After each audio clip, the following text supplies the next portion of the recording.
Mo, I did not see that coming.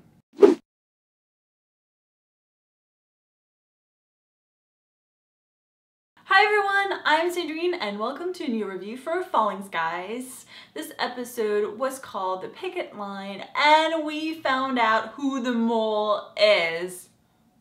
What? But before we get into that, I want to talk about Tom Mason and his boys. So Tom Mason and his sons are going on a little trip to find Anne and the baby. And one of the things we found out this episode is that they don't really have any intention to go back to Charleston, which leads me to wondering why Maggie didn't come along. Like, is Hal not gonna go back for her, or are they not? What's going on with that? And as if life wasn't hard enough trying to fight aliens, they get robbed by another family, the Pickett family. But they won't let that stuff slide because they kind of need the horses and the guns to fight the Ishvanis. And there are parts of that storyline that I enjoyed and other parts that didn't totally make sense. First, I thought it was kind of badass how they took over that house. Even Matt is like pretty much at the same level as Ben and Hal in terms of he can have your back. He definitely had Hal's back. And favorite stupid line of the day goes to the uncle asking Matt, what'd you do that for? Maybe because you were trying to kill my brother? So that's sort of what I liked about it. However, what didn't really make sense to me was the whole Tom letting the father say goodbye to the brother. I kind of was with Hal on this. I know it's horrible, but you can't trust anybody. They did rob you. Or at least if you're gonna trust them, take some precautions. Tie them up. Pay attention to them. Don't just kind of look away at it any moment. And then what is up with Tom going back there by himself? I just thought after seeing 2 Mega Mechs and 12 Skitters heading that way, you know, you might not want to go by yourself. Because even if the Pickett were still there, you still can't really fight them. So I'm not really sure what the plan there was. And proving my point is the fact that he's kind of surrounded at the end by the Skitters and the Mega Mechs. Question though is, what happened to the Picketts? Like, where did they go? Now let's talk about Charleston. Cochise is back! And he brought the president with him. And we learned that he saved the president by shielding him during the crash, which is kind of badass.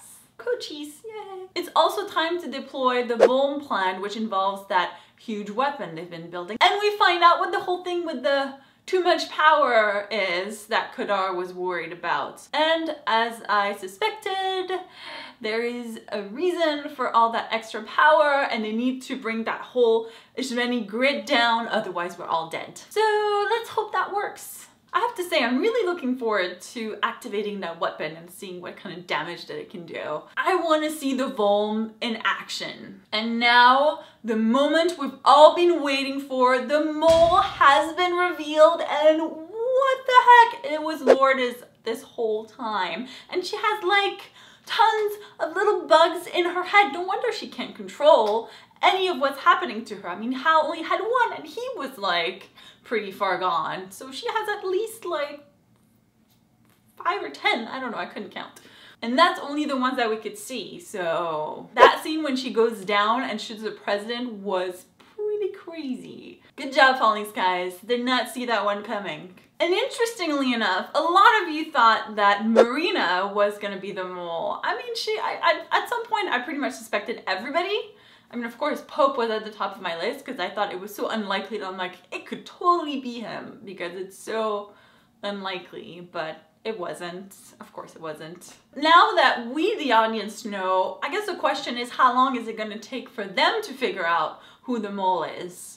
And more importantly, I hope we get some answers as to how that whole mole thing worked with her, because I still can't figure out how she would know where the president was unless she put a tracker on the plane. So I hope they sort of address that. And bonus, previously I had mentioned how I thought it was weird that Lourdes would be like, I've run all the standard tests on the baby, found nothing. I was like, what?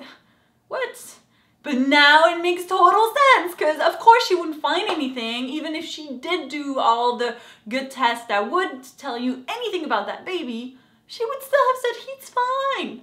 There's nothing wrong with him. Pretty exciting episode. That's all I have for you for this episode, which is quite a lot. Of course, I'd love to hear your thoughts on the episode, and more importantly, did you see Lourdes coming as the mole? Did you figure that out? As usual, if you like this video, give it a thumbs up, and don't forget to subscribe so you don't miss any of my Falling Skies reviews or any other videos we put up on the channel. If you want more TV news, make sure to check out tvequals.com. Thank you guys so much for watching, and I'll see you next week. Bye! So the big Hal episode is here. We've all seen it. And let's talk about it. First, let's go through some quick thoughts. First, Tom found out where Anne and Alexis